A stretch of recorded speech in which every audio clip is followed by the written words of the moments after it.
There's a specific kind of horror story that doesn't involve ghosts or murderers or things going bump in the night. Mm, It involves a relationship, a huge gamble, and just a spectacular miscalculation of human nature. right. We've all heard the phrase, be careful what you wish for. It's, the ultimate cliche, right? You say it to a kid who wants ice cream for dinner. But cliches usually become cliches for a reason. They tend to be rooted in a recurring pattern of human behavior. Exactly. And every once in a while, you come across a story where that phrase isn't just a warning, it's a prophecy. Okay. Today's deep dive is essentially a masterclass in that specific kind of disaster. It's a story about someone lighting a match to see better in the dark, only to realize, way too late that they're standing in a room full of dynamite. That is a vivid image, but it fits the source material perfectly. We're looking at a case study today that reads like a modern Greek tragedy, but played out via text messages and dating apps. We are diving into a first-person account from a man calling himself the husband who upgraded. The title of his story is The Open Marriage Trap, a Backfired Ultimatum. Wow! And honestly, that title alone gives you a pretty good roadmap of the car crash we're about to witness. It does. And what's fascinating here is that on the surface, this is a drama about a marriage falling apart. But if you look closer, and that's what we're here to do, it's really a lesson in economics. Economics, how so? It's about market value, negotiation power, and the catastrophic danger of underestimating the person you sleep next to every night. So the mission for this deep dive is pretty clear. We aren't just here to gossip about a bad breakup. We want to understand the anatomy of the ultimatum. Yes. We want to pinpoint the precise moment the power dynamic shifts from one partner to the other. And we're going to watch a plan designed to manipulate someone just completely blow up in the architect's face. It's a story that moves from heartbreak to a really unexpected level of confidence. So let's get into the setup. Where does this whole thing begin? It starts with the wife. Let's call her Linda. That's the name used in the source material. Okay, Linda. Linda approaches her husband with a pitch. Yeah. And she doesn't just say, I'm unhappy. She uses some very specific, almost corporate-sounding language. She tells him their marriage is stale. She says they are living like roommates. Can we pause on roommates for a second? That is such a loaded term in modern relationships. It's not just a complaint, it's an indictment. Right. It implies a total lack of passion, but it also strips the husband of his role as a romantic partner. It totally puts him in the friend zone, but inside his own marriage. Exactly. And notice the framing. She isn't suggesting counseling. She isn't suggesting a vacation or even a date night. Right. She has a very specific solution in mind. Yeah. She's essentially coming to the meeting with the contract already written. Right. She brings up ethical non-monogamy. She claims she's read a book about it. Her pitch is, and I'm quoting here, it will bring us closer. We can explore new people, but still come home to each other. Now, be honest with me.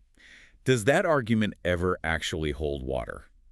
In the literature of actual polyamory, sure, it can work for people who start there or do a lot of work. But in this context, this is what we call concept laundering. Concept laundering. I like that. Unpack that for us. It's when you take a legitimate, complex framework like ethical non-monogamy, which requires massive amounts of communication and trust, and you use it to dress up something much simpler and, frankly, much uglier. So what's the ugly thing here? She wants to cheat, but she wants to feel like a good person while doing it. She wants the thrill of the affair without the label of adulterer. And the husband, he catches on to this immediately. Yeah. He says in his account, I knew exactly what that meant. She already had someone lined up. And that's the tell. His intuition was just screaming that she wanted a hall pass. That is a crucial distinction. In true ethical non-monogamy, the negotiation happens before the person is chosen.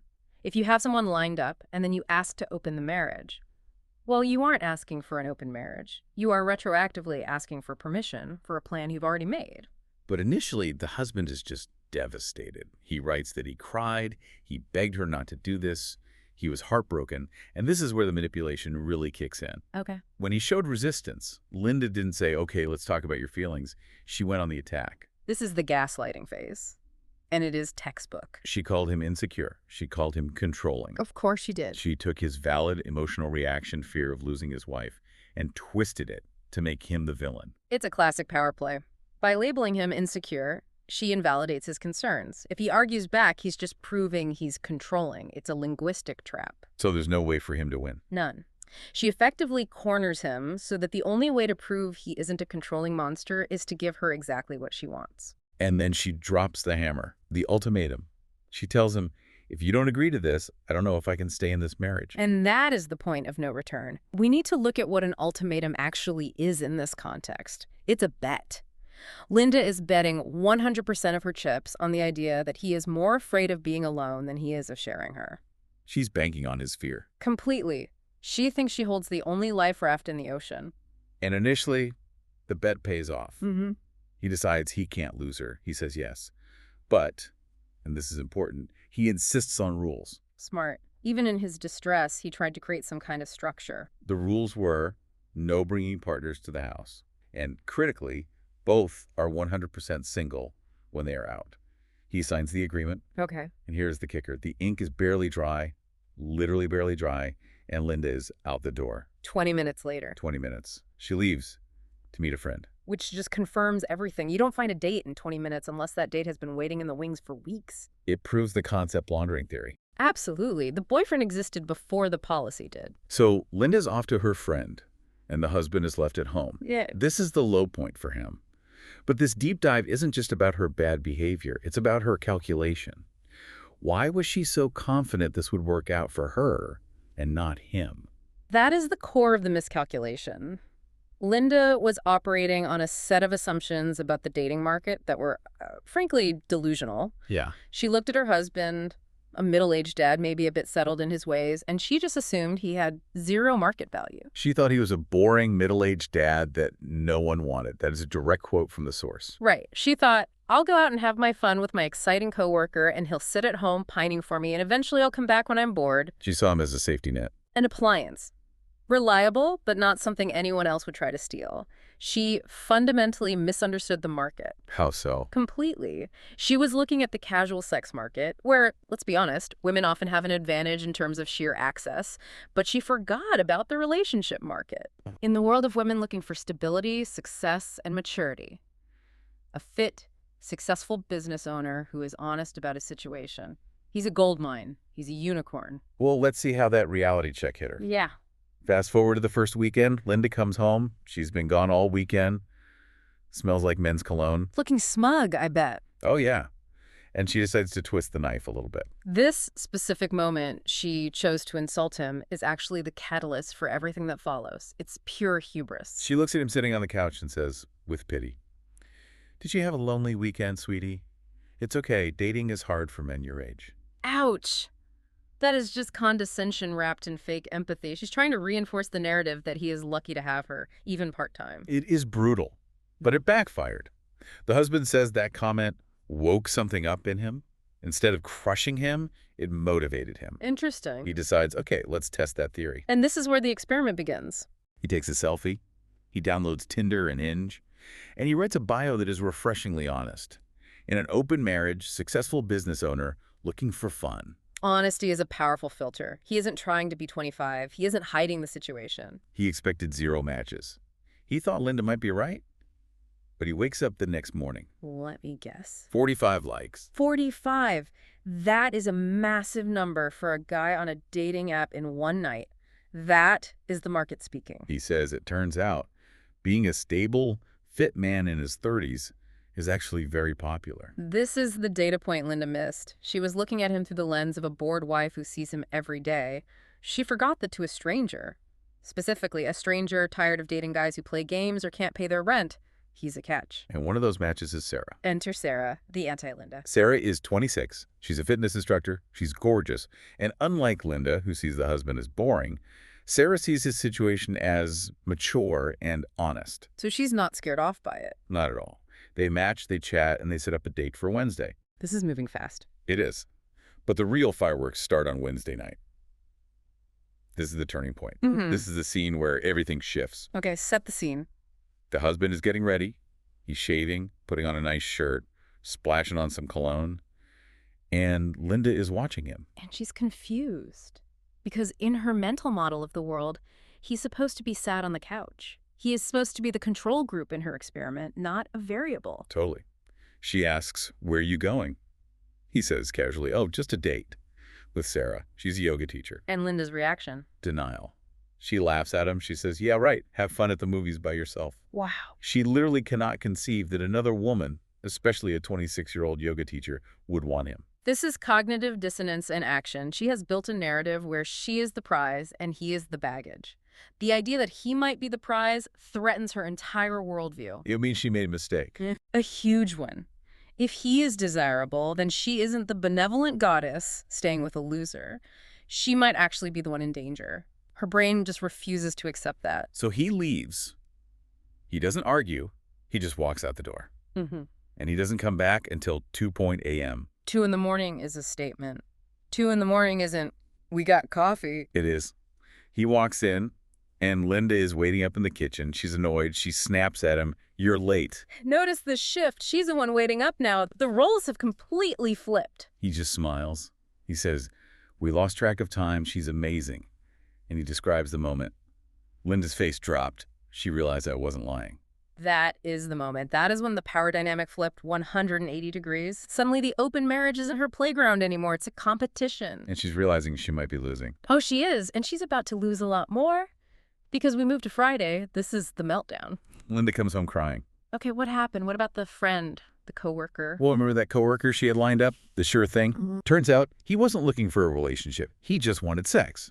After 3 days, the excitement wore off, and he dumped her. This is the classic monkey branching failure. She tried to swing from one branch, her husband, to the next, the coworker, without letting go of the first one. But the new branch was rotten. It snapped. It snapped hard. So she comes to her husband, sobbing. She expects him to comfort her. She expects him to be the safety net she assumed he was. She says, I think this was a mistake. Let's close the marriage.